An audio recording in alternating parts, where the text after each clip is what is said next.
Hey, this is Scott Schrader with On3 and We Are SC, and there have been quite a few of them here since February 1st, but it was another huge recruiting day for the Trojans with the addition of five-star modern-day tight end Mark Bowman. It wasn't really a surprise to us, but the timing really kind of threw us for a loop a little bit. We figured he was going to take all of his official business before he made a decision. So, huge day for USC, and what does this mean? What will the impact? We're asked often by subscribers at our site at We Are SC. And you know, I'm not sure what the impact is going to be from a recruiting perspective for the class of 2026. There's a few offensive guys that are left and some defensive guys. So it's 7 or 8 guys left that they could potentially add to this class. So I think those guys probably aren't going to be impacted too much by this commitment. But what we're seeing as a kind of a cumulative effect with the class of 2026 is I've been talking to all of the top class of 2027 prospects in Southern California. And one of the questions that I asked them is what gives you the confidence that USC can really turn this around and become a competitor for a national championship? And you know, whether it's the only answer or it's among the answers, the response is almost always the 2026 recruiting class. So the guys from the 2027 recruiting class are paying very close attention to what's going on with the class of 2026. And that is going to probably, you know, get USC off to a pretty fast start with the class of 2027 at some point.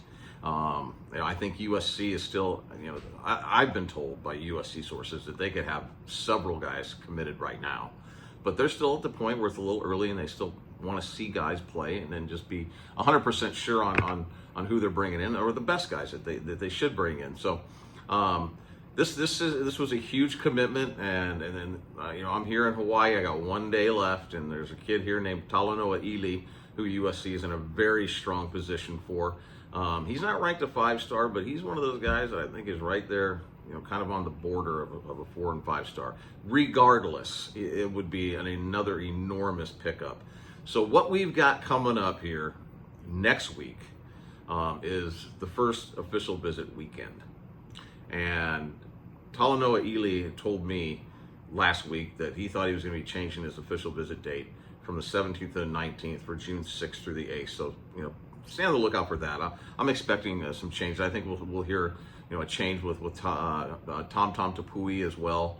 And I believe Samote Katoanya also will be changing his, or has already changed it to June 6th through the 8th. So, you know, USC, you know, obviously it would be ideal to put all those guys together.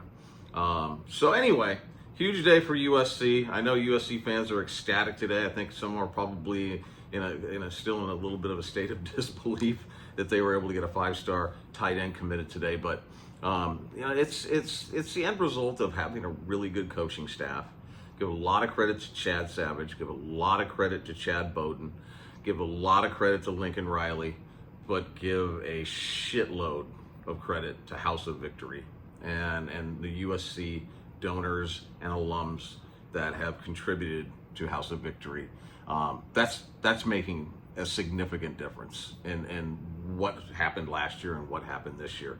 So there's stuff on social media. There's links to it to go donate to House of Victory. And, you know, if you want to help out with the recruiting effort and the effort to retain a roster and make sure that this USC football program is in a position to be competing for national championships each year, go donate to House of Victory. That is a way that you can individually help out the University of Southern California. So anyway, big day for USC. See you soon.